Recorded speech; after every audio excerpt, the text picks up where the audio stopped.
Hi, I'm Jeff Miller. I'm Anthony Navarro, and welcome to Talk Out Loud, where we share the LGBTQIA+ narrative, one story at a time. On this episode of Talk Out Loud, we're here with Brandon Wolf. Brandon is a Pulse Nightclub survivor and nationally recognized gun safety and LGBTQI civil rights activist. Growing up, Brandon had a difficult time finding acceptance for who he was from his family, friends, school, and hometown. He auditioned for a job that brought him to Orlando, Florida. This is where he found his chosen family and began to learn to love himself and be comfortable with who he is in the world. Finding refuge in gay bars and being surrounded by his friends, he did what so many of us do and went out on Saturday night, June 12th, 2016. Tragedy often strikes for someone, and as you'll hear, that's what happened for Brandon after that night. He's now the Central Florida Development Officer and Media Relations Manager for Equality Florida and works to end violence through action. Let's hear Brandon's story. Today, we are so happy to be here, joined with Brandon Wolf. And we just really appreciate you taking some time to spend some time with us today and get to know you better and introduce you to some of our audience and take some time to talk about life, where you've been, where you're going, and what you've learned, and maybe share some things with some people that they may not know about you and get to know you better. So thank you for being here today. Oh, thanks for having me. I'm really looking forward to it. Brandon, so I know that you're in Orlando today, but you didn't grow up in Orlando. Where was your childhood at? So I grew up in a rural town in very small town, Oregon, a town called Canby. And, it's one of those 3 stoplight, no movie theater, everybody goes to the same grocery store towns. And the truth is that, I moved to Orlando in like 2008 or 2009 because I was looking for a place where I could belong, where I could really be myself. My childhood was a journey of self-acceptance. And I really struggled with living in a community that, didn't really look like me, didn't really love like me, and trying to find where I fit in and all of that. Did you have, was there siblings as well with you at this point in your life? Yeah, so I grew up with 2 brothers and a sister. And I think it's, we could, my family story could probably be its own podcast episode. But, I think what's important for people to note is just that I've been on a really interesting and complex family journey. My mom passed away when I was 12. And so I really grew up with, parents and siblings that weren't my biological family. And for that reason, I was the only Black kid in the family. And that sort of translated to my experience broadly in the community as well. I remember when I graduated high school, there were about 2,000 students in the school and only 11 of us were Black. And so my entire childhood experience was really feeling like I was on the outside looking in at other people who knew so naturally how to fit in. What were some of the tools like growing up that you used to get through that? Yeah, it's a great question. I feel like I'm still on that journey. Obviously, I've come a long way. It's been a long time. And the world has progressed a lot since then as well. It wasn't just that as a mixed race kid in a primarily white town that I felt out of place. I was also a queer kid in a town that didn't have a lot of out queer people, right? And so there was sort of this compounding struggle to fit in because all of my identities felt like other in the town that I grew up in. And so, I leaned on a lot of things. I leaned on friends. I leaned on chosen family. I dove headfirst into extracurricular activities and the things that I was really passionate about. I think a lot of young people do that. They find their niche. They find the thing that they're talented at, and they dive headfirst into it because it gives them that sense of affirmation and satisfaction that the spaces that are supposed to be safest really don't. So I did all of those things. I think my senior year, I was in 7 different clubs, president of 2 or 3 of them, student body president, in musical theater. I had a job. I was doing everything. And the truth is that I was probably running away from having to have really tough conversations about not fitting in by diving headfirst into busying myself with work. Brandon, I can definitely relate to that. The way you were describing your senior year of high school, it sounded sort of familiar to my experience, just being in overcommitting myself with, clubs and all of those things, and then working and being in the plays and being involved in student government. Was there something that happened while you were in high school or after high school that helped you start facing or having those tough conversations with people? Well, I don't know that I really started having tough conversations with people about my identity until much later in life, after I'd already Mm, moved and found a new home and a new chosen family. But I think for me, there's a few pivotal moments when I started to have those internal conversations about what do mm, I really want out of life. Is this struggle to be exceptional, to be someone else's idea of who I'm supposed to be? Is that really what I want? Or is there a world out there where I can just be myself mm, and sometimes fail and sometimes slip up, and that's okay, and people will still appreciate me for that?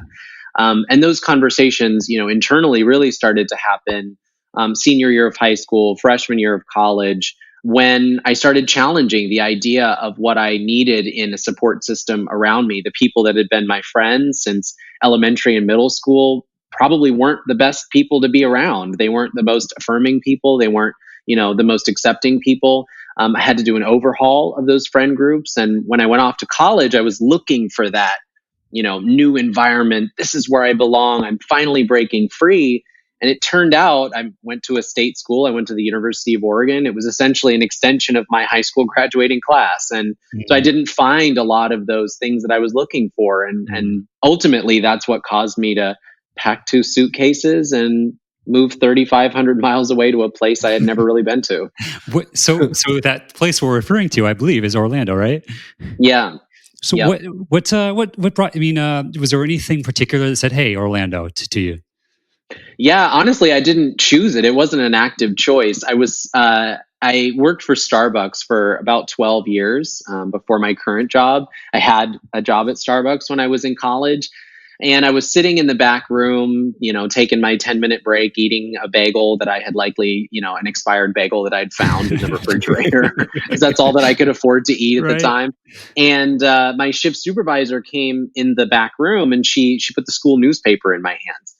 And she Mm, said, I thought of you when I saw this. And, I'm expecting some article about something I'm passionate about. But I opened it, and she was pointing to an ad for Performers Wanted at Disney.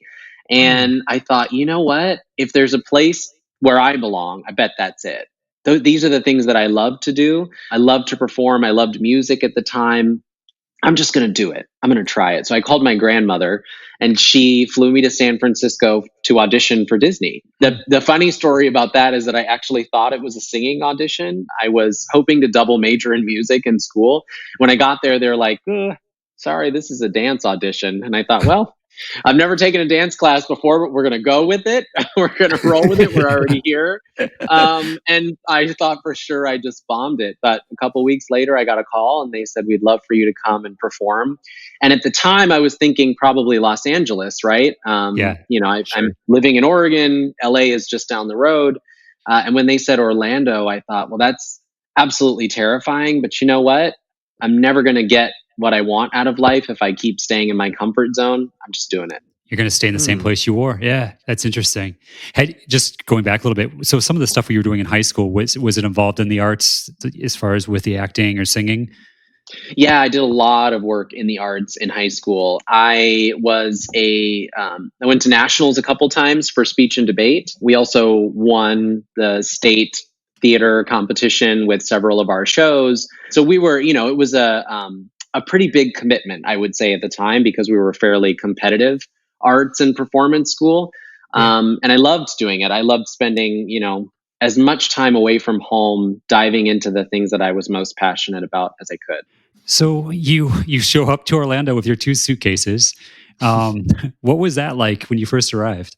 Well, I have to take you back to that Sure. time because nothing could be more contrasting than Portland, Oregon to Orlando, Florida. So, if you can picture it, it's August. And I hope that many of your listeners have at least, taken a couple of trips to Portland. So you've got an idea of what Portland is in your head.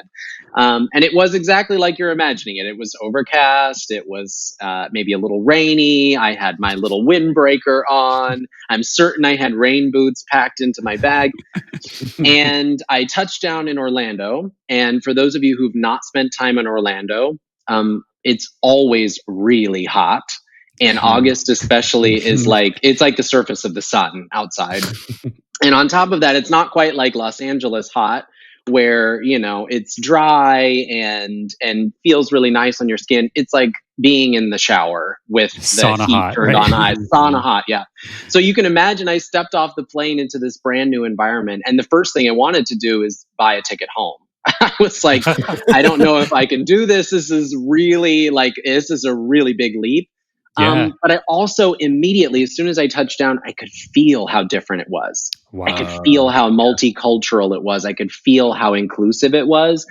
Orlando is, for those who don't know, Disney World and specifically Magic Kingdom is the number one international tourist destination in the United States. So you can imagine that you get it all here. And I had never experienced anything like that before. So while I was melting out of my skin, I also was already in love with just how different and big it was compared to what I'd grown up with.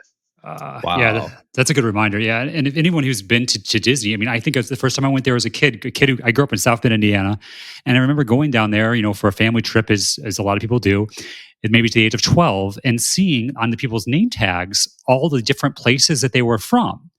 Yeah. And just like the amount of diversity that I experienced firsthand there as the age of 12 years old, growing up, in a small town in Indiana, it really had, it caused curiosity. It brought stories to life in a different way that I didn't realize that would happen when I was down there. So I like that you talked about, though, that when you that feeling of like almost wanting to leave or not be there, but then, then to kind of like swallow that, or whatever you choose to call it. And then to almost kind of take an inventory of like, what am I feeling here? What's going on? Oh, like something has changed. And I think that for myself, it is a reminder that sometimes there's that, when you go out on the journey, you come back to your home, a changed person, right? And just the importance of that in so many different fables and storytelling, that's just a common thing in human history, that we go out and we find life and it changes us, and we change them at the same time as well too. Did you you're there? Did you start work right away, or did you have some time to get settled, or how'd that go? I had no time at all. I dove right in. They do orientation really quickly. We moved into our apartment complex, people that I'd never met before. And, again, it was this sense of overwhelm, but joy at the same time. It's really hard to describe. It's like, for anyone who's listened, if you've been so fortunate and privileged enough to have traveled to a different country, the first time you leave the United States and you're immersed into a culture that you don't recognize is really scary. But at the same time, it's thrilling because you're a fish out of water. You're learning so many new things. Everything is new. And that's exactly how I felt. I dove straight into work. Everything was new.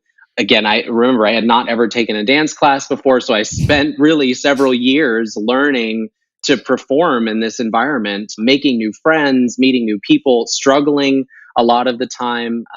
There was a period of time where I was trying to pay back my student loans, and I was on the edge of going into default, and I was working 2 jobs, and my roommates had food stamps because we could barely keep food on the table. So there was a lot of struggle. There was a lot of hardship in that. But ultimately, being here has made me a stronger, better person because of the community I've been able to build.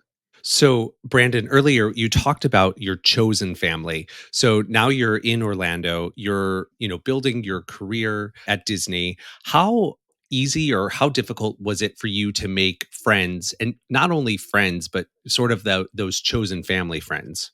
Yeah, well, super easy, especially working at Disney. You hear the expression Disney gaze. It is sort of like it's sort of like a club. They're here. It's sort of like, they're here. Yeah. Yeah. It's sort of like a club. It's sort of like, you spend a lot of time together. Again, for my last couple of years, I was cast at Magic Kingdom. I actually helped to close Spectre Magic Parade and open the Electric Light Parade. They told us it was coming for a single summer, which is why they taught one cast the parade, and I think it's probably still there all these years later. So you really get really close with people. You go through rehearsals, you work 15 hours a day with the same people, you're cast with the same group of people doing the same show all the time, and you become really close. So for me, it really was the first venture into understanding what the potential for chosen family could be. For the first time, did you feel like maybe that things were being mirrored with other people that you hadn't experienced before within the queer community at all? Yeah, what I found fascinating and I found myself in awe of consistently was how many people were able to be authentically themselves in this space that had not been able to do that back home. I thought about all the queer people of color that I met, not just at Disney, but in the city of Orlando. I went to Pulse Nightclub was one of the first clubs I ever went to in Central Florida.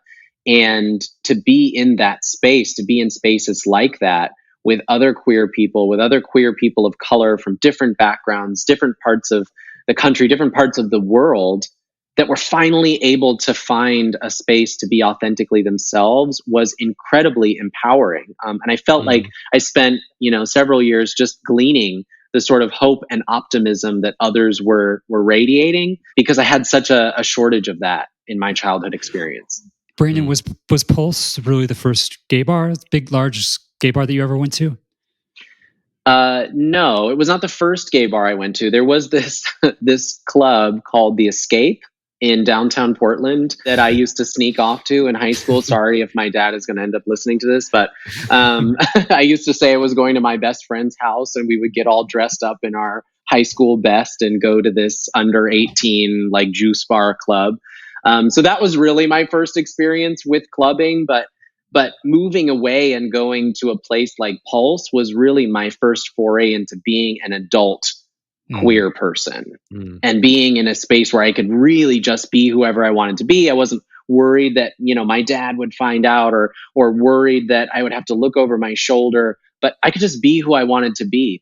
Yeah, I think it's interesting that you say it that way. So many of us, queer folks, bars and nightclubs were for such a long time that escape, that place where you could finally not worry about, anybody seeing you or paying attention to you, where you were able to really authentically be yourself. And I think it is interesting now that I feel like some of that shift is going away, which in many ways is great. And, other ways it's sort of sad to see some of the bars leave. Gay bars are a really important part of not only our history, but our culture, and a way to really facilitate and bring people together, and is really the foundation of the community. Yeah, you're absolutely right. I mean, think about what young queer people have experienced over time. And certainly things have improved and we have a lot of room left for improvement.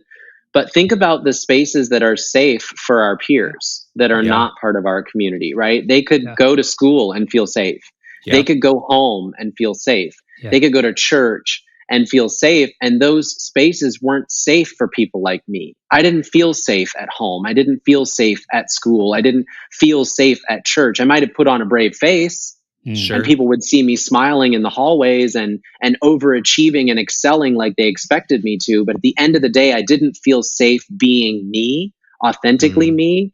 And the only spaces that our community has had for much of its history are the ones we carve out for ourselves. And for us, that became the bar and nightclub scene. Yeah, no, I mean, it's definitely true. I do also draw similarities that, you being in that parade that you recreated time and time. I mean, every time you're doing it, almost like the same thing with theater, you've got a new audience and you want it to be the best experience, right? And so seeing when people, whoever you are, LGBTQIA, cisgendered, straight, when we all get to create a safe place for us to use our gifts and our talents, I see time and time again how the world is a better place, right? And so sometimes, unfortunately, like for queer people, it's been very segmented, where it's just these 2 hours in the evening where we get to be who we are, where it's okay, right? Whether it's the bar or on stage at the theater. But then now what I've seen now is with a lot of the work that people have done, and like you said earlier, there's still a long ways to go, but being able to be fully authentic and be who you are at all times, that is infinite joy and like a beautiful thing. And I think we're all so much better when that gets to happen for the whole world. That's right. Well, think about what is possible when Yes. all of us have room to thrive, right? Yes. Yeah. And I think about the fallacy that holds people back, that holds our society back very frequently, which is this idea that power is finite, that success Mhm. is finite, that Right. in order for someone else to be lifted up, you have to press yourself down, Right. that you have to cede power in order for someone else to rise. Yeah. But when we break free of that idea that everything around us is scarce, and instead we Yeah. reinvent this idea that actually success and power and joy and happiness are abundant It's contagious. and Yeah. and contagious, and we are all better off when we share it with other people. Anything is possible. Yeah. Yeah. I mean, that's what I feel like, the new generation of queer people, coming up, that's how they see things. That's how they see the world, is that really anything is possible. I know there's, for myself personally, I could look back and remember like moments in time as a young queer person, looking and seeing, certain things happening when, like when President Obama back in 2012 came out and said marriage equality it should be legal. Anybody, Mhm. same-sex couples should be able to get married.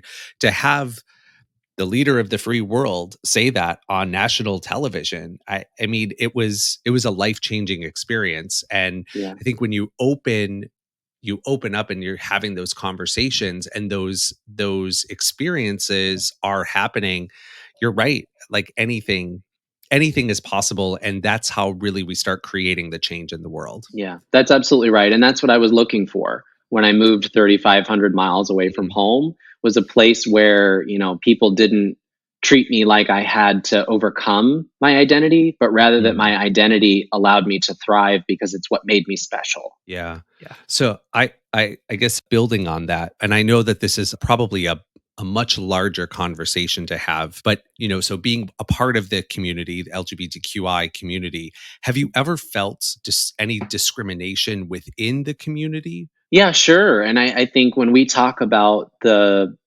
things that we have left to do, that's some of the work that we've got to do. The LGBTQ community is large, it's diverse, it's complex, it's not monolithic. People live different lived experiences. They come from different parts of the country. They have different family situations, different backgrounds. And for that reason, we face many of the same issues that every other community faces, right? I've definitely felt instances of racism inside of our Mhm. community. I've, felt instances of misogyny inside our community where we have this idea of how, women are supposed to be, and then we have some distorted view of masculinity and femininity, and you see it show up on dating apps. You go on Grinder and you see Mhm. no fats, no femmes, no Asians, right? You got all these Yep. things that we're decomposing and processing inside the community, and at the end of the day, much of that comes from the internalized hate Mhm. Yeah. that we've just built in over the years, over the decades, over the generations.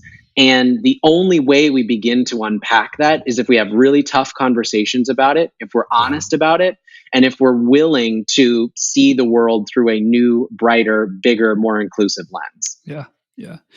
And I think that sometimes in our goals for better or improvements, what I like is being able to have conversations like this where we can talk about this in a safe way. To be like, oh yeah, I've made mistakes, and I have this is what you've helped me learn about myself or ways of improvement, and that continues as I've found is putting myself in these not uncomfortable, but just places where maybe my ego tells me, oh, this is uncomfortable.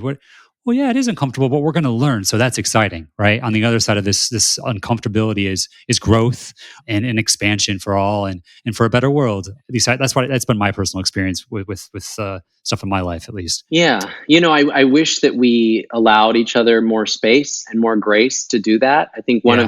one of the challenges we face right now is we live in a primarily social world, specifically social media. Mhm. And through algorithms and our own decision making processes, we can build little silos and ecosystems where nobody ever challenges our worldview. Mhm. Everything we see affirms us. Everything we see delivers instant gratification. That the way we view the world, the way we move throughout the world, is the only right way to do it. And that doesn't really allow people a ton of space to make mistakes, to have tough conversations with people who have different lived experiences from them, and to grow from those things. So, one of the things that I've challenged myself over the last year or two and into the future is to allow people more space and more grace to learn with me, and then to allow Mm. myself the same. Yeah, Brandon, you talk about, I know some of the work you do, from what I've learned from you is holding dignity for people in this process as well too, with that grace. We have to. We have to. I mean, I believe at my core that everyone deserves dignity and respect. That's a core tenet of how we should live our lives. It's how we should move throughout the world. I don't always live up to that expectation for myself. I make mistakes and I fall short too. But I think we run into serious problems when we are able to see other people as less than. Yeah. And so it is incumbent upon all of us to treat everyone with a level of dignity and respect that they deserve, even when it's really challenging. And sometimes it is really, really challenging to do that. Sometimes it doesn't feel good, it's uncomfortable. But I just believe that people deserve dignity and respect. And I try to move throughout the world with that as my frame of mind. Brandon, if someone is in that situation, that uncomfortable situation where they have to have that conversation with someone, is there any advice or any tips that you would maybe give someone to be able to approach that conversation with that person in a dignified way? Sure. Yeah. I think, there's a couple things that come to mind. The first thing is that I believe in being honest with people.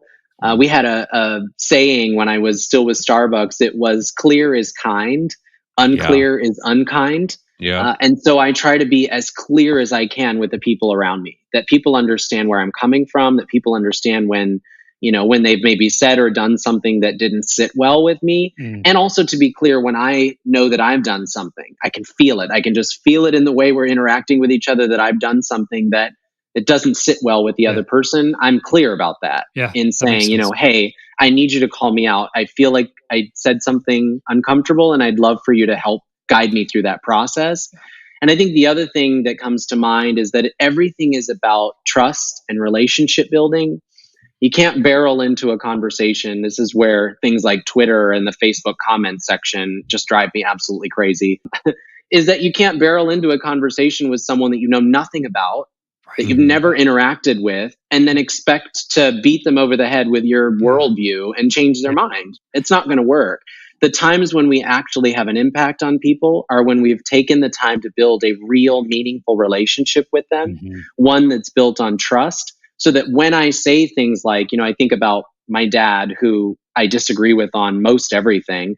But when I say things like, Dad, when you say that, that's insensitive and it's hurtful to people, he knows it's not coming from a place of malice. He doesn't immediately put up his walls because Mhm. we've spent a long time having those conversations. And Mm. we've spent a long time affirming and loving each other and treating each other with dignity and respect, so that when it comes to that moment, it's not seen as personal or hurtful. Right. Right. And I know I love when people use words that are very visual, barreling in.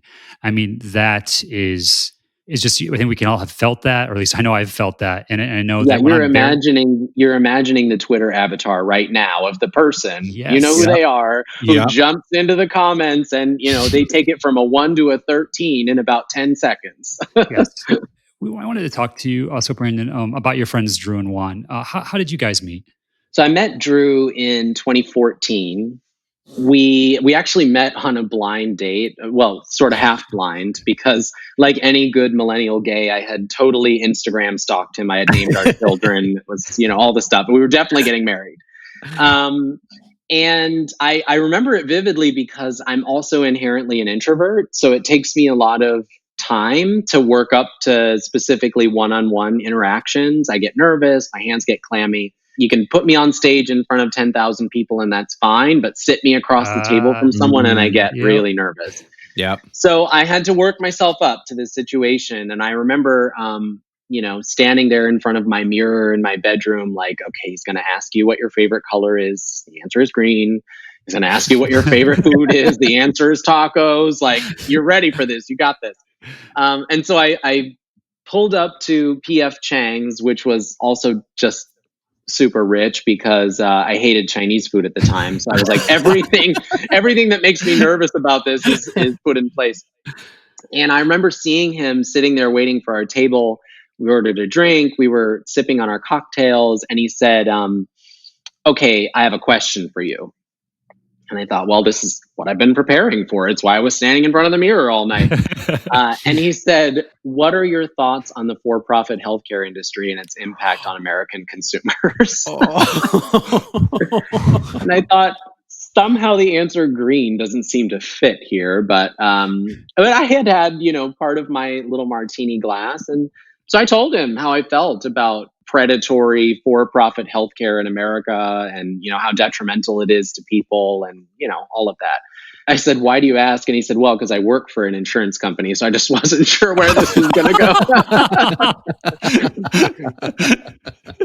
But to be honest, that sort of defined our friendship. That came to define who we were. I don't have to tell you, we didn't get married. We did not have children, which is totally fine because we were destined to be the best of friends. And it almost immediately we became attached at the hip. We went everywhere together. We did everything together. And he was the first person in my life that in a really positive way challenged me. And he challenged me to understand why I believe the things I believe. He challenged me to show up authentically in spaces. He's honestly the first person who taught me that it was okay to love me for me. And I had never experienced that before. It was at the same time unnerving and giving me anxiety. It was so thrilling because here was this guy who was, racially intersectional, queer, liked anime and Lady Gaga. And, he was this complex being who was proud of every ounce of himself. And I didn't know what that meant or felt like, but I wanted to be a part of that too. And he took me on that journey. What a rich experience that is too. Yeah, it truly, I think I said at one point that once in a lifetime, you meet certain kinds of people that just change the way you live your life. They shift the earth on its axis. And Drew was that person for me. Wow, that's really special. Who you are today, who we're talking to today, that, for people listening, that as we grow and we become who we are and we continue to become who we're becoming, to allow space for those relationships to to find that person or persons. And my experience has been that sometimes that person and then a different person comes like a few years later that then teaches me other things. If I'm open to that experience. Can you give us a little bit more just as far as like what year was this when you guys met? Yeah, so we met in 2014, and that was just such a wild year. We used to refer to it as like crazy 2014. And I think it's because we were just living. For the first time in my life, I was really just living authentically, living out loud, doing everything I wanted to do, being everywhere I wanted to be. And we really did. We did everything that we wanted to do. And then in 2015, Drew met Juan. And I remember him being very cagey about meeting Juan. He would sometimes drop into conversation that he had met this guy and that they were texting. It was very casual. He was trying to downplay it. But I could tell by the frequency with which he brought Juan into the conversation that there was something happening there, right? And then I met Juan. And like any good best friend, I was incredibly skeptical.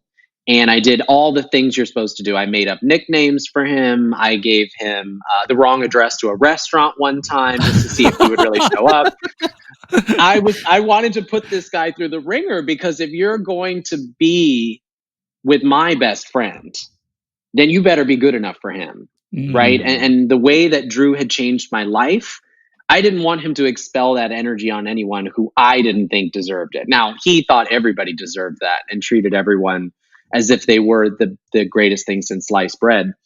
The truth is that Juan really was the greatest thing since sliced bread. And they were essentially the same person. I remember being in Drew's apartment one time when he and Juan were sitting on the couch. The apartment was full of people. We had these little studio apartments next to each other, maybe like 500 or 600 square feet. But he had somehow managed to pack like a dozen people in there. And the music was loud and the drinks were flowing. And I remember just sitting at the bar and looking over at the two of them on the couch. And it was like nothing I had ever seen before. Mm. They were two queer people of color that seemingly embodied one energy. It was like there was only one person in the space that they were both inhabiting. They were just so in love with each other that it radiated around them. And you couldn't help but be in love with the world when you were with them. And so Juan honestly was maybe the best thing that happened to our group of friends because he just added that one extra component. You know, when you're making a dish and it's missing that something and you find the right spice and you add it and it's, Yeah. it's magical. That was Juan. Yeah. And so we really became the Three Musketeers. We traveled everywhere. We went on a road trip to New Orleans that I remember very distinctly. And I remember getting home and Drew, pulling the car up to our apartment complex and saying, you've really found best friends when you can travel with them without wanting to fight each other over where to eat dinner. And it's so true that we could go anywhere, we could do anything together and never miss a beat.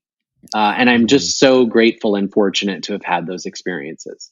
When you were saying, like, when you first met Juan and, how protective you were of Drew, it really, it sort of reinforces the fact that how important, our friends are, our chosen family, is. I feel like, I don't know, every time I've, like, especially when I first met Jeff and started meeting his friends, I remember, those experiences with, his friends sort of eyeing me up, making sure that, I was okay to be with him. I feel like that happens. It's just like a common thread that you see through our community. It's because we love each other so much. We care about, each other so much that we want to make sure that, our friends have the best of the best. And it's a special thing when, like you said, sort of that right person comes into the fold, into the group, and only adds more richness to the friendships and to that circle of people. So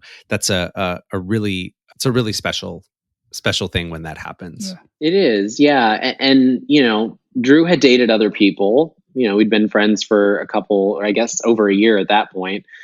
He'd gone on dates, he'd had little flings here and there, and it was the same. It was always me being pretty protective, me being very incredulous, me trying to accept that person but knowing that they're just not right for my best friend, and us going on this journey. And then when he finally says, I don't think it's going to work out, you don't say I told you so, you offer a hug, but in your mind you're thinking I could have told you that. But this was not that experience. This was different. This was once again, although I was trying to protect my brother, really my brother, he was teaching me.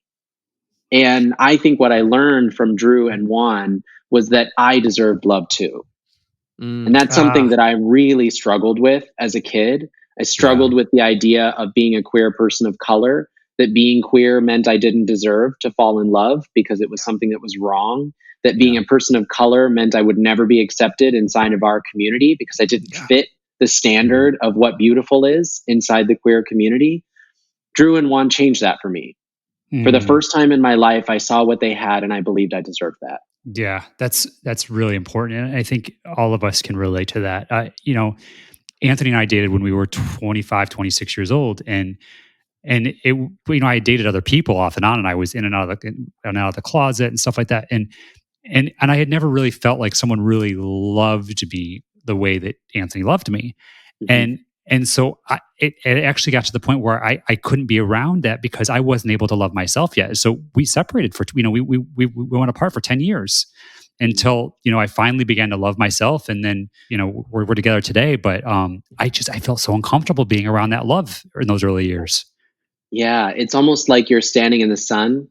Yeah. And you're not totally sure where the journey is taking you. It's a little uncomfortable, but at the end of the day, it's beautiful. Yeah. And Drew and Juan were really the first time that I had ever seen it up close. Yeah. Yeah. And the fact that you can, and I think it's special that we can share that with other people. You don't necessarily have to have been there, but we can all sit here and nod our heads and be like, oh yeah, this all makes sense, So thank you for sharing that part of your story.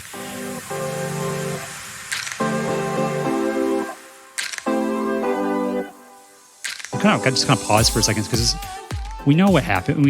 We know that you guys went to Pulse on that night, and a horrible tragedy took place. I don't know honestly like how to go from where we were in this conversation to that night, and I'm just going to say that out loud right now. Yeah. Well, I think I listen. I appreciate you naming that because that's the real tragedy of what happened on June 12th of 2016. Is how do you go from what we just talked about to the absolute worst nightmare? Yeah. And the way you get there is by helping people understand what the before looked like, what that space was meant to represent, and why we can't ever let it happen again. So if you'll allow me, I want to take you back to June 11th Yeah, of please. 2016. We often refer to June 11th of 2016 as the last normal day because everything about it was normal. I had just been through kind of a messy breakup, and I had spent all week dragging Drew and Juan through my personal drama, forcing them to drink champagne with me every night, even though they had to work the next day. You know the routine of friends going through that situation. I think we probably ate ice cream or cake for at least 2 meals a day for the entire week. I remember waking up to piles of laundry. It was a Saturday, so my baskets were overflowing with socks and underwear. We also, Drew and I had started a race to see who could finish Star Trek The Next Generation first. Go on Netflix and watch them all from the beginning and who can get to the end, right? So I thought this is a great opportunity for me to get caught up. I'm nursing my champagne hangover, and Drew and Juan were going to spend the day at SeaWorld on a date. And so I thought, this is great. I'm going to get a few episodes ahead. And I did. I folded laundry. I watched TV. I remember on at least one occasion, Drew and Juan had a new selfie that popped up on my Facebook feed. And for those who are listening, if you get a chance, definitely go and look at their pictures. They're still on Instagram. They were almost offensively photogenic, like really cute, the kind of cute where you go out and people forget that you're even there because the two of them are just so cute that everyone wants to talk to them. And so, of course, when their photo comes up on Facebook, I want to angrily like it because I'm being supportive, but I'm also like, here I am looking like a slob on laundry day. And as the day wound to a close, we did the most normal thing. I texted my best friends and I asked them if they wanted to go to the club and get a drink. I remember them getting to my place a little bit later than usual. We didn't really like to get to the club much past midnight, but for some reason, they had a long day and so they were running late. I also remember they almost never allowed me to play bartender, and I think it's because I have a really strong pour. But I think they also kind of understood and recognized what I was dealing with that week, so they were like, whatever, if it calms him down to stand by the cocktail shaker, then let him have the shaker. We gathered around the island and we did what we always did. It was very normal. We listened to music, we laughed about inside jokes. We had just finished a staycation with each other the weekend before. And so we were, laughing and joking about our experiences. And then when it came time to decide where to go, we just picked the club that was closest. And we had been there hundreds of times. So it was not foreign to us, but we just typed into Uber which one was closest, and it was Pulse. When we pulled up to the club, it was normal in every way. The line was fairly long outside. The same drag queen that was always at the front door was there to take my money. There was a beaded doorway that you sort of had to part to go into the dark club, and we went inside. I remember it being packed, absolutely packed. I had seen it busy.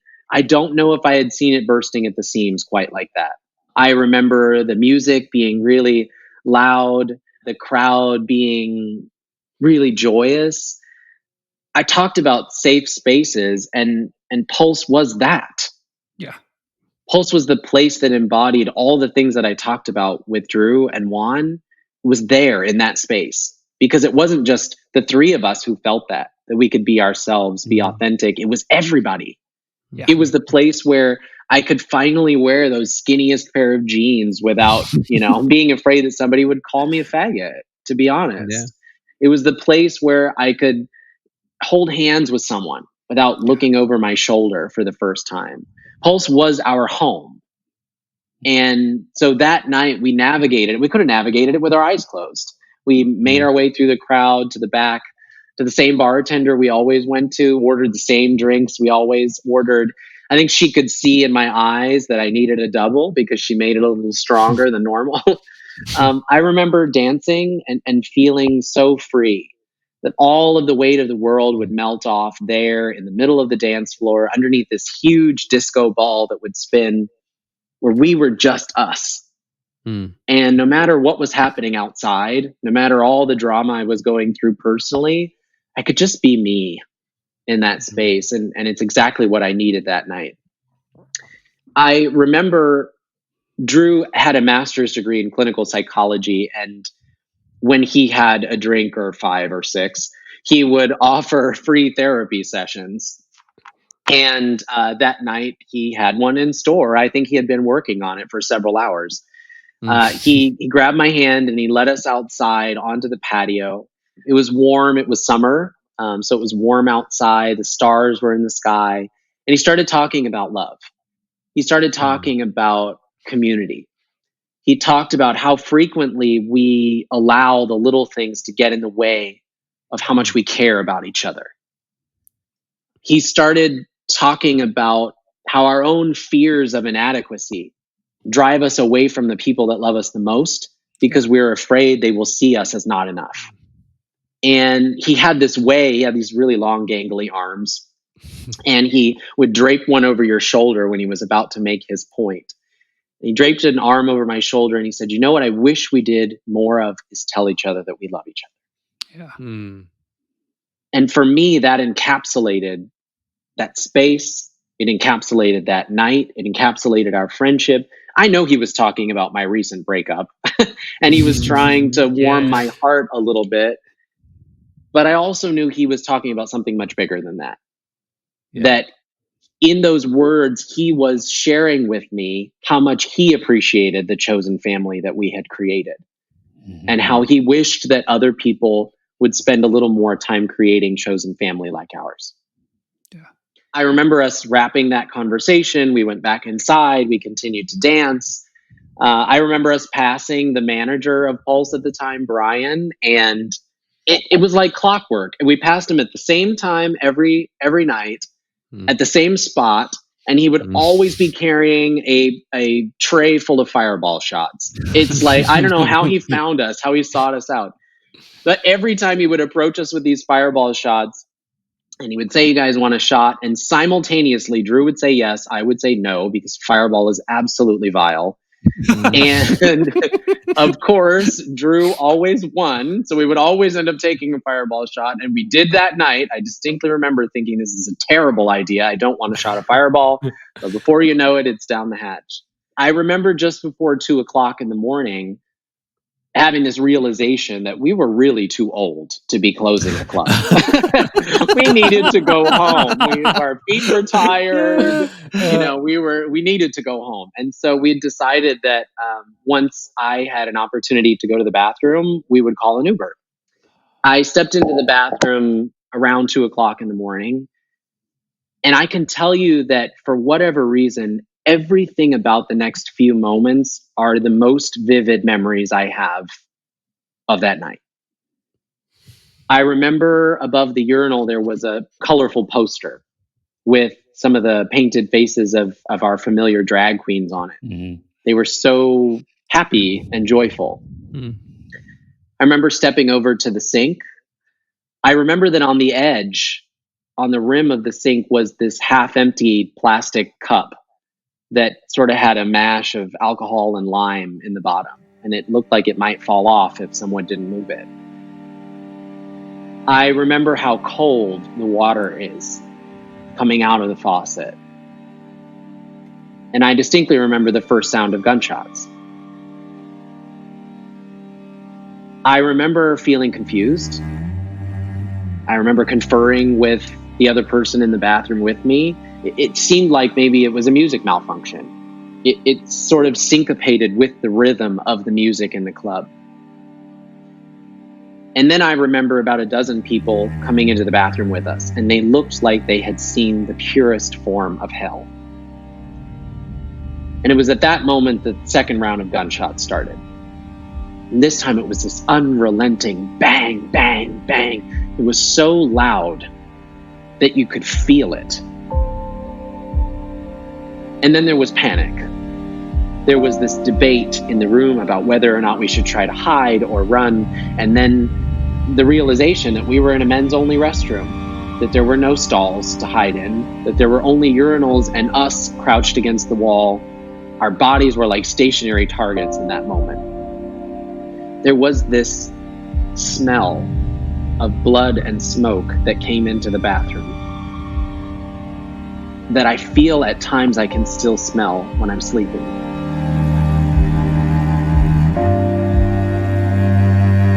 And then I remember the decision to just run, and locking arms with about a dozen people that I had never seen before. I didn't know their names, I didn't know their faces. Just running. There was a sort of cloud in the club at that point that was probably a mix of the smoke machine and gunfire. And I remember telling myself, don't look left into the dance floor, because whatever you see will never be able to forget.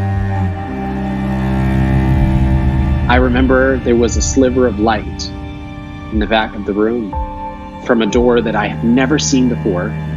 I didn't even know it opened. And willing myself to just keep running, one foot in front of the other, don't look left. I remember the door swinging open. I was sure I was going to die. I had told myself that I would never get to say goodbye to my parents. And there I was, outside, underneath the stars, disoriented, chaos everywhere. People were running from the building, screaming for help. There was blood. But I was alive.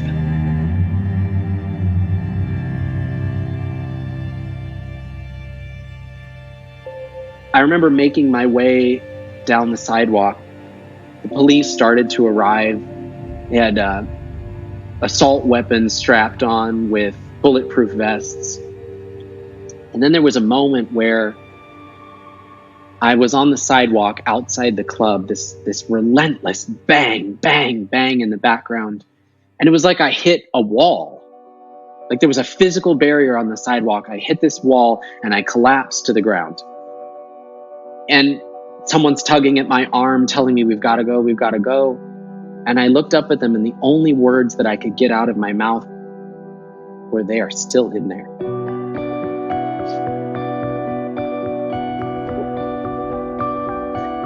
And I think although it took me some time to really learn what happened in that club, that was the moment that I already knew.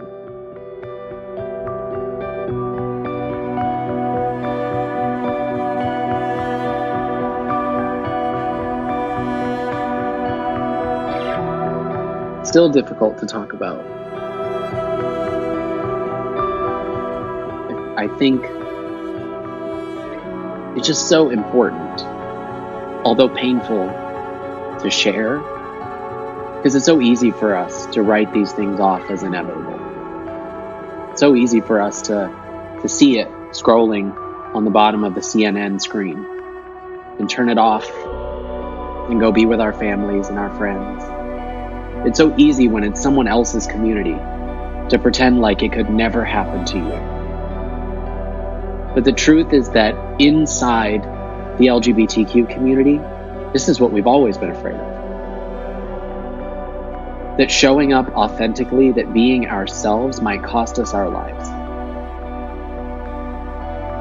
And so my hope is not that by sharing the story that I scare people into going back into the closet, but rather that we talk about, after such great tragedy and painful loss, how the community decided to come together to embody the spirit that Drew had carried with him, to lift each other up, to insist that the tragedy actually brought us closer together rather than tear us apart.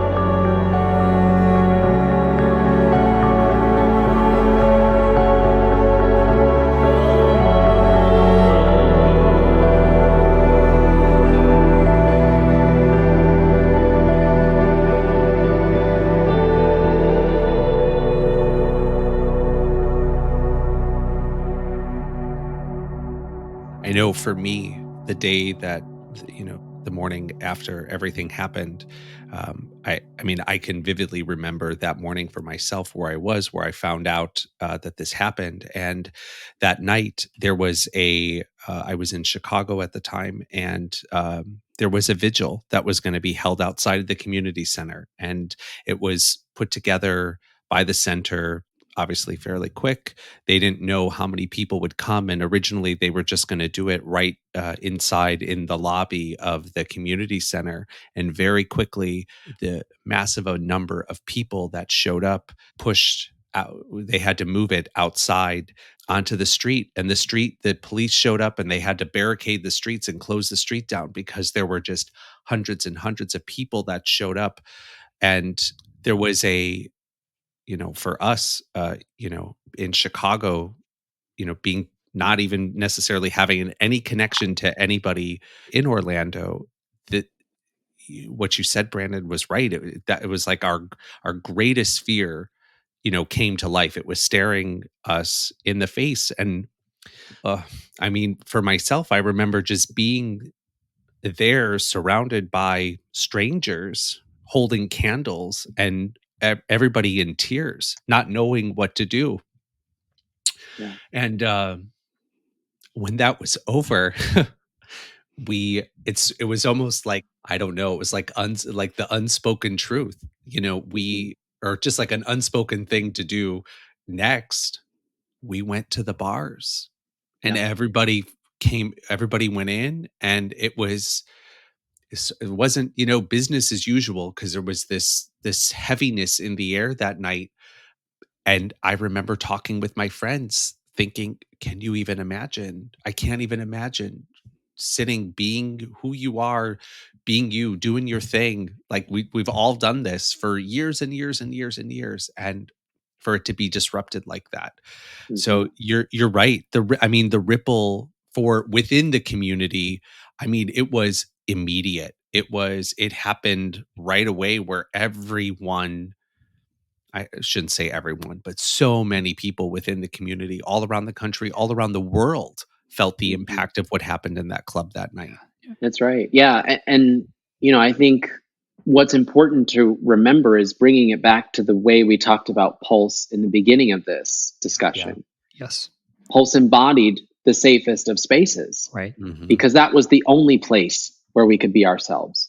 Right. That was the place that all of us had left home looking for. You said it. You went to Disney and noted how many people were from different parts of the country and different parts of the world. This place had become an oasis for us. Hmm. And LGBTQ people across this country and across the globe know what that feels like. Yep. Yeah. And for someone to invade a space like Pulse meant they invaded all of our spaces. Yep. Yeah. And Yeah. what I found so powerful in the immediate aftermath of the shooting was that rather than be swallowed up by that, because the intent of an act like that is to make you afraid. It is to send you back into the closet. It is to make you question whether or not you should be authentically yourself. Right. But instead of choosing to succumb to that, our community decided to be defiant, as we always have, Yeah. Yeah. and insist that we deserve better than what happened in that club. And for me, that has become the single most defining and beautiful part Mm. of the tragedy. And to build on what you just said, Brandon, and also Anthony as well, is it, someone who's listening who doesn't necessarily identify as queer, think about that sacred space, whether it's whether you go to light a candle at church or wherever that place is for you, where you kind of feel like you connect with God, the universe, a holy space, whatever the word is that makes sense to you, that resonates with your soul. That's what that felt like, when this took place inside of that. This was our holy place that we're, and what I mean by that is this: you talked about you being out there dancing and being in your skinny jeans and just being all of who and what you were created to be. And those things, those places will continue to happen, and we continue to create those spaces because that's what we do, you know? Yeah, that's right. Brandon, just kind of going back to sort of talk through, what happened, after that night at Pulse. So in the immediate after, all of that, everything that had happened, where did you go? Yeah.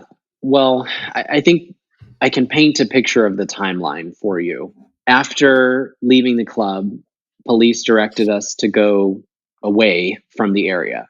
So we moved down the street toward the hospital. That didn't end up being a very safe place to be. So we moved further down to a 7-Eleven parking lot that's about a half a mile from Pulse.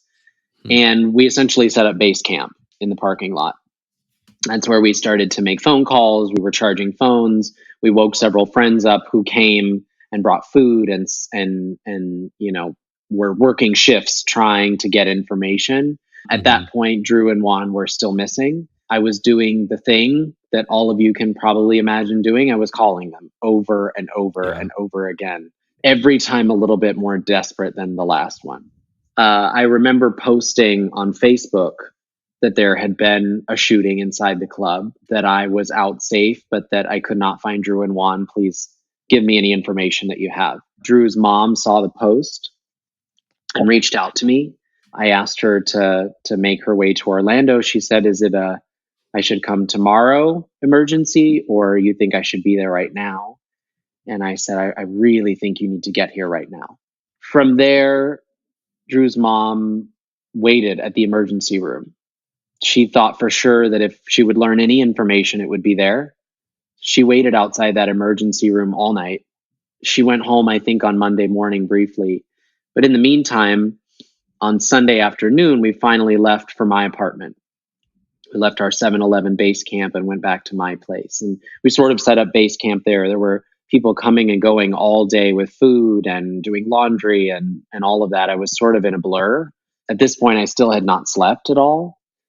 And I remember the TV was on in the background with local news, and they just kept adding names to the list. The number was 10, it was a dozen, it was 25, and they just kept adding until they hit 49. We found out about Juan first because someone else saw him being removed from the club on a stretcher. He was unsure if Juan was alive, if he was, critically wounded. All he knew was that he was on a stretcher. I got a hold of Juan's family. I'd sent a whole bunch of frantic messages to his sister on Facebook asking for her to call me. She called me and she just kept saying over and over again, "Please tell me he wasn't there." And I didn't have a lot of words to say to her. The only thing I could say in response was, "I am so sorry."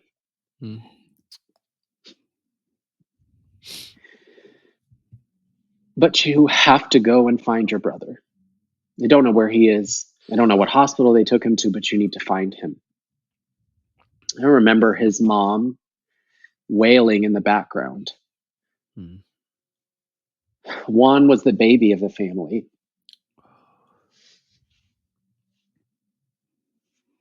So they went searching for him. They eventually found him. He had been moved into emergency surgery and died on the operating table.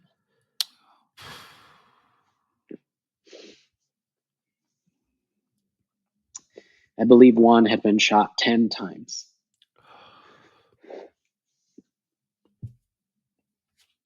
That was the first time in my life that I had some sort of understanding of what the word heartbreak means.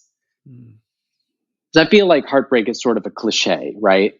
People go through a bad breakup and it's, "Oh, I'm heartbroken," right? Yeah. This was heartbreak. Yeah. It's the kind of pain that is not just emotional. It's so painful that you feel it physically. Yeah. And you genuinely question whether or not you will die. Yeah.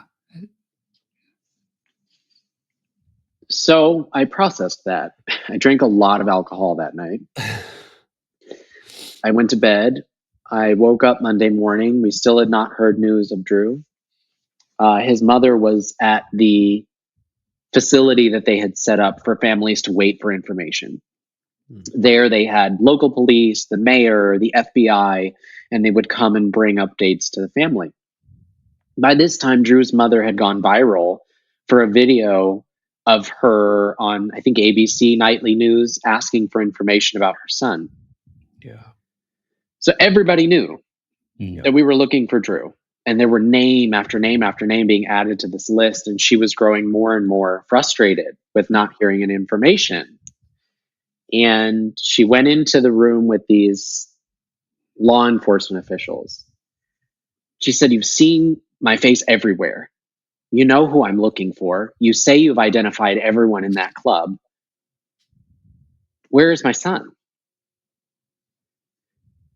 And the FBI agent looked at her with a very straight, deadpan face and said, "He's dead."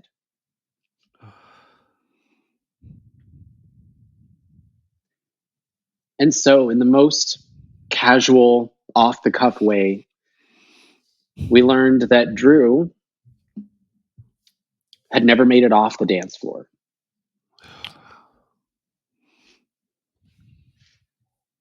That he died after being shot 9 times. And so the truth is that I wanted to disappear at that point. I had been thinking at that time that maybe he was somewhere unidentified in a hospital bed, that he was just waiting for us to rescue him. And I had been preparing myself for what the conversation with him might look like about how he was going to live without Juan.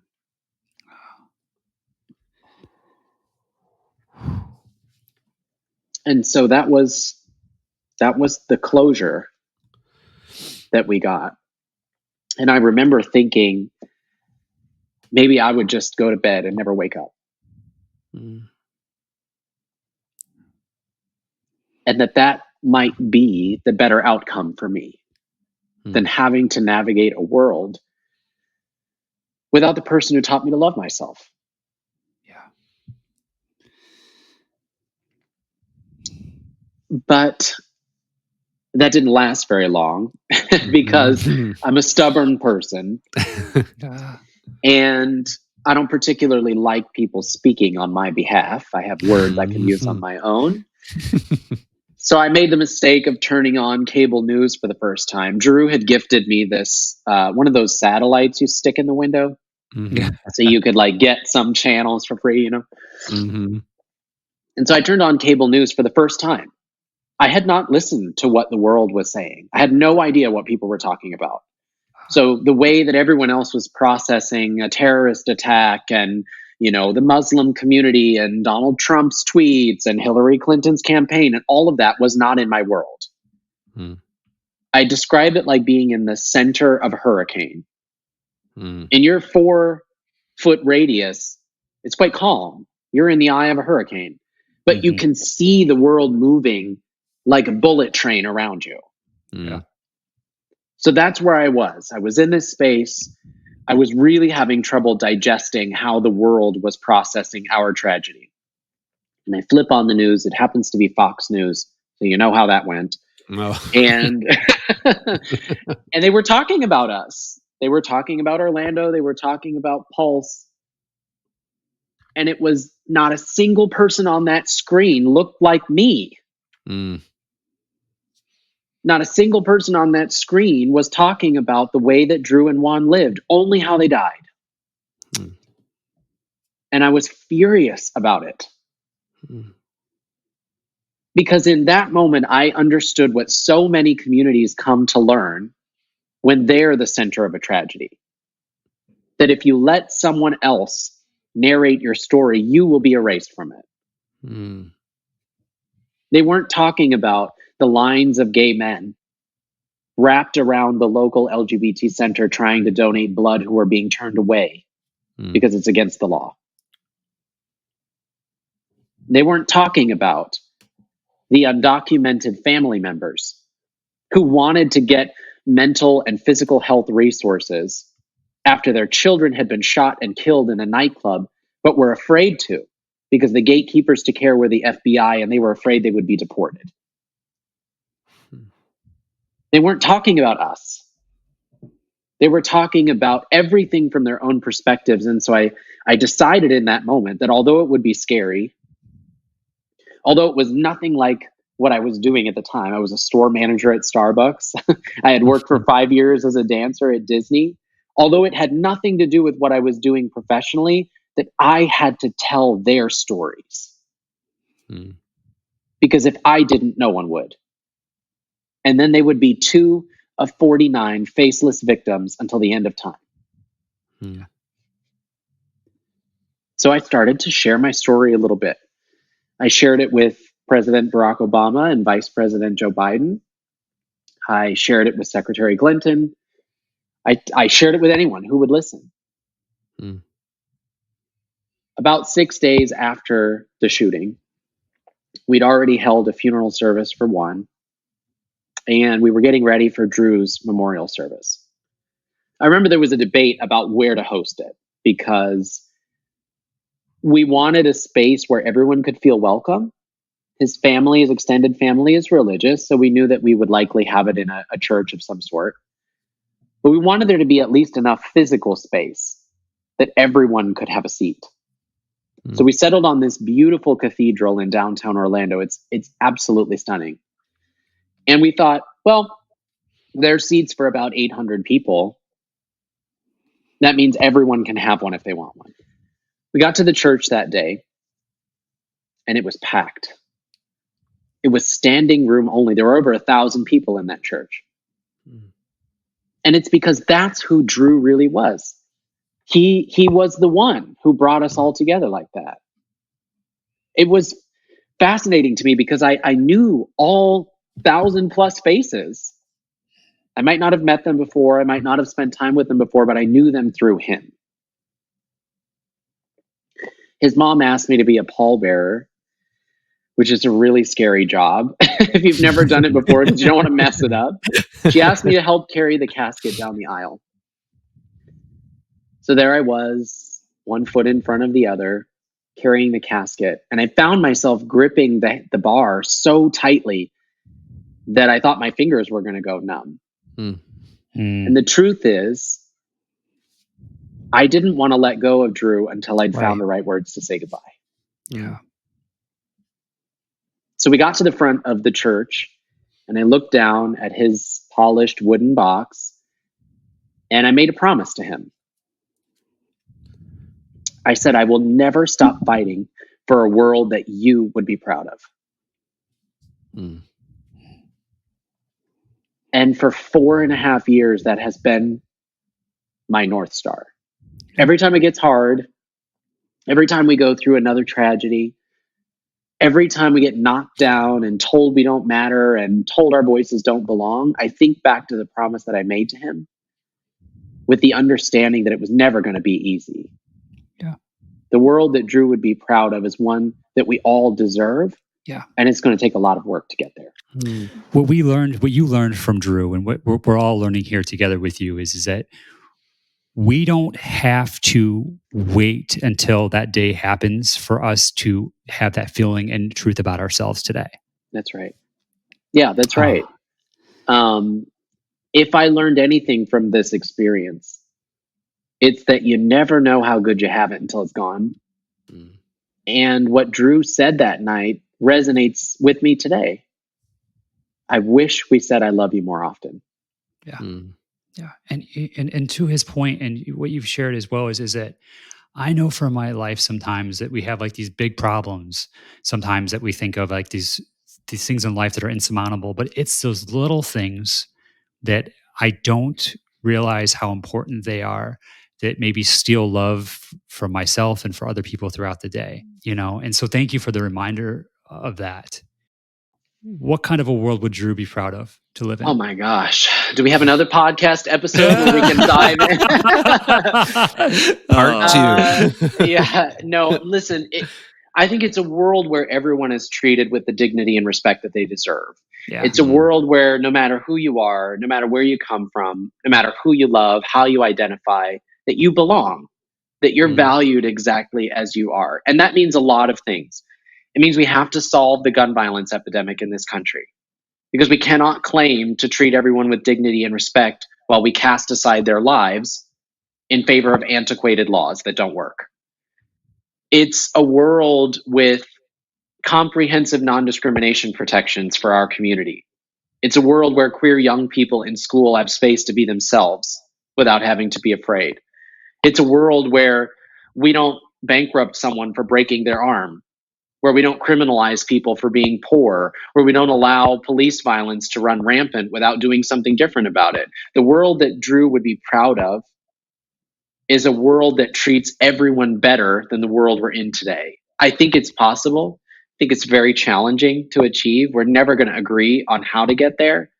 But I think if he were here and it were me that were in that box, he would be fighting for the same things.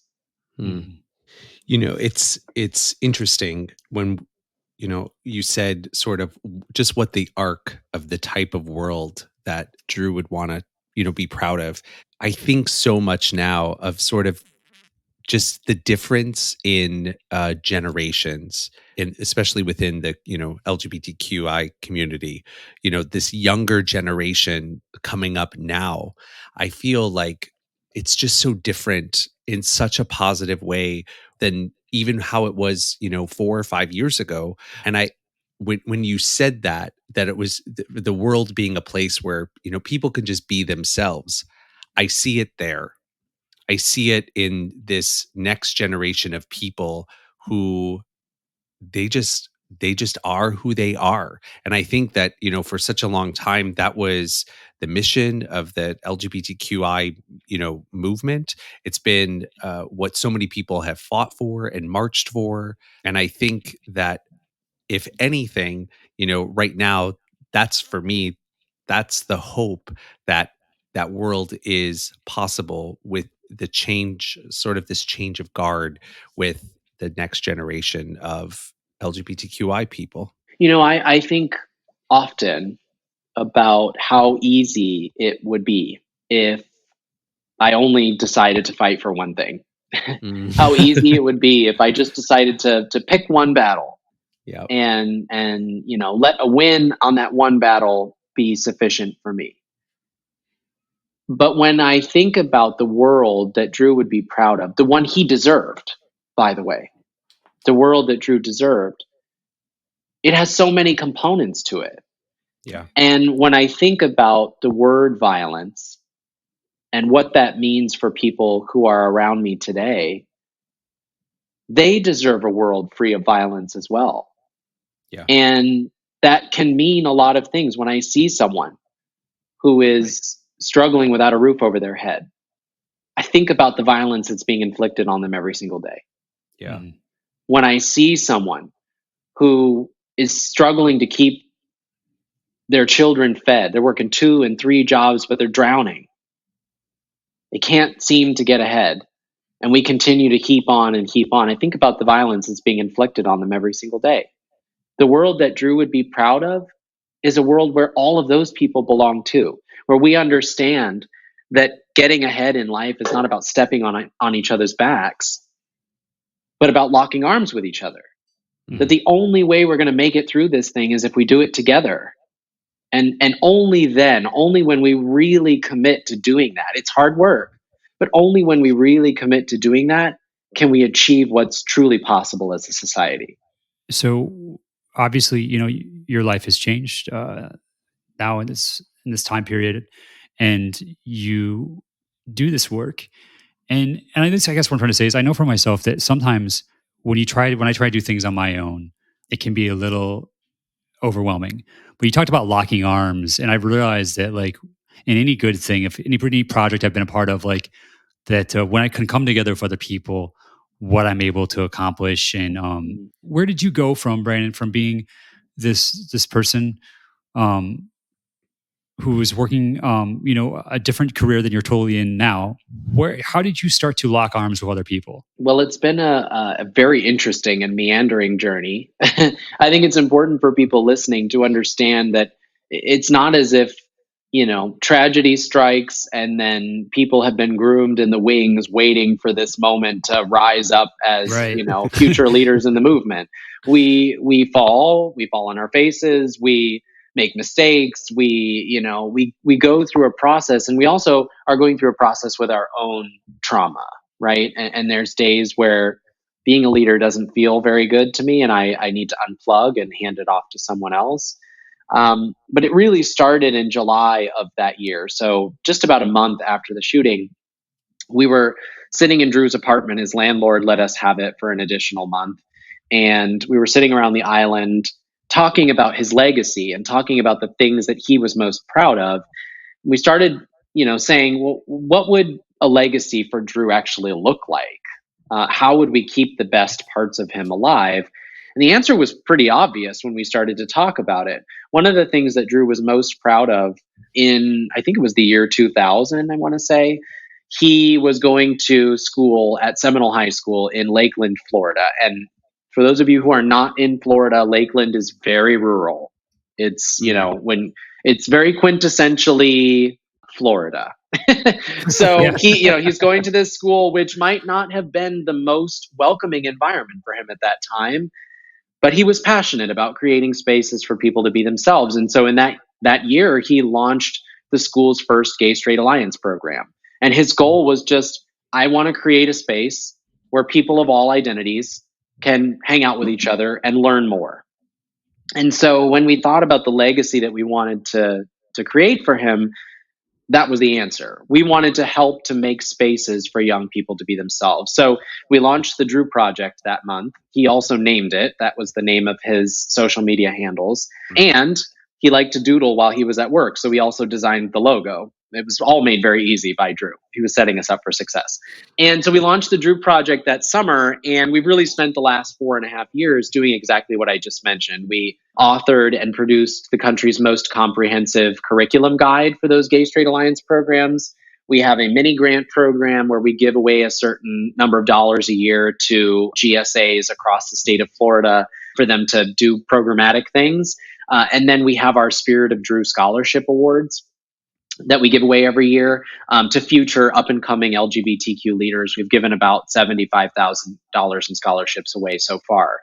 And all of those things are made possible because all of us believe in the mission of creating a world that Drew would be proud of. When we understand that that mission requires us to build the next generation of Drews, that we Right. can't do it on our own, that it really requires us to build the kind of community, the kind of grassroots army necessary to change hearts and minds. So I feel like captured in the genesis of the Drew Project is the sense of community that has powered me through the ups and downs of the last 4.5 years. So we started that project. That's been an incredible journey with that group of people. We're all volunteer leaders that just do it because we're passionate about it. I started to volunteer with other organizations in the community. I started to share my story. I started to work alongside politicians and candidates, demanding that they do the things that they promised they would do, supporting candidates who believed in the same vision of the world that I believe in. And then in 2019, I guess that was just last year, although it feels like this year has been a decade long. Right. Last year, I had a great career at Starbucks. I was working as a regional manager in the Panhandle area. I had 14 stores.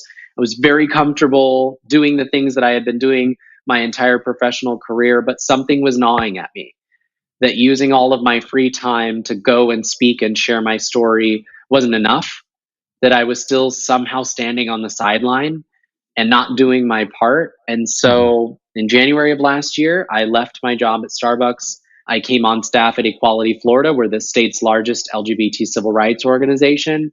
And my goal has been and continues to be to help amplify LGBTQ stories. Anytime there's a conversation happening, I want to make sure our perspectives are being shared. And we're going to just to pause for a second to everyone listening. We are going to have links on Brandon's profile to all these wonderful resources for the Drew Project, for Equality Florida. And since you did a wonderful job letting us know what the Drew Project is, Equality Florida, your main goal is to end discrimination based on sexual orientation and gender identity. Is that correct? Yeah, so we are the state's largest civil rights organization dedicated to full equality for the LGBTQ community. So Got it. that's multifaceted, right? On the one hand, it's absolutely policy, it's absolutely fighting for non discrimination protections. It's also business. It's fighting to ensure that businesses in the state of Florida are open to everyone and treat all of their Mm. employees with dignity and respect. It's also schools. Our largest program area is actually the Safe and Healthy Schools program, where we do work in almost all of Florida's 67 school districts. I think we're at 65 now, to create inclusive and welcoming spaces for young people, for teachers, for staff, for parents. So it really is all encompassing, with the goal being that Florida is a state where LGBTQ people are treated with the exact same dignity and respect as everyone else. That's such important work. And I know that in my experience that sometimes we don't want to talk politics. We say, "Oh, we leave politics out." But you talked about Well, politics. I'm not the one for that. Well, If but you're but hoping to avoid politics, I'm the wrong one. well, but I mean, right. And here's and here and to your point, and this is exactly what I've had to, because I've more of a person that I actually not. That's not even true. I should just stop there. What I'm trying to get at is that you talked about policy, and Mhm. really in its greatest form of this experiment called America, it's about creating these policies that are continuing to evolve so we become a better, this arc that we talk about, this moral arc of humanity that continues to bend towards morals, ethics, and dignity for all. And so at whether it's a grassroots level, like, so I'm not barreling through conversations, so I'm listening and I'm continuing to understand.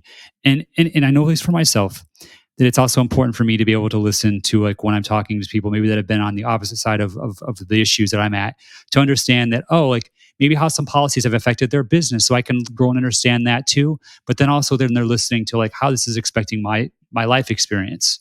And so it's not just me talking, it's also listening, if that makes sense at all. Yeah, it does. First I would say, and I'm sorry if this offends anyone listening, I can tend to want to have uncomfortable conversations, but if you're one of those people who say, "Oh, I don't do politics," that's potentially an acknowledgement that you have the privilege of not having Mm, politics impact the way you live your life every day. Yeah. that's well For said. for queer people, and especially for queer people of color, and let me be very specific, especially for Black trans women, there Yeah. is no divorcing reality from politics, because their Yeah. entire existence has been made political. So that's usually my retort to people is, "Oh, I don't do politics." And well, that's either an acknowledgement that you don't recognize the impacts of politics every day, or just a misunderstanding that you haven't processed that politics does you, whether you do Mhm. politics or Right. not. Uh-huh. Yeah. But to your point, I think what has made the LGBTQ movement so effective over the years, what has allowed us to make such movement in such a short amount of time, is our willingness to be authentic, is our Mm. willingness to share our stories. It's really hard to dehumanize someone when they're your brother or your Yeah. sister or your neighbor, someone that you know individually. It's really hard to caricature someone when you actually know them personally, when you have a relationship with them. And so, the listening part is really important, but the sharing part is really important too. Yeah. Sharing with the people around you who you are, how you live, how you love, letting them into that part of Yeah. who you are allows them to go on that journey with you.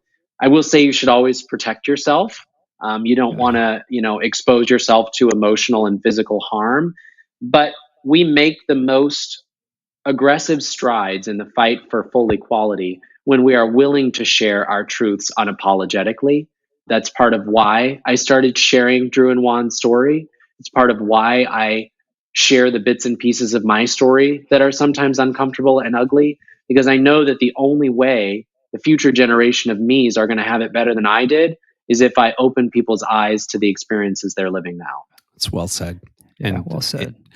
I think that, spending time, today having this conversation and, just sharing the story, right here, I'm really hopeful that, those who are listening, gain something that they haven't had, that they didn't know before.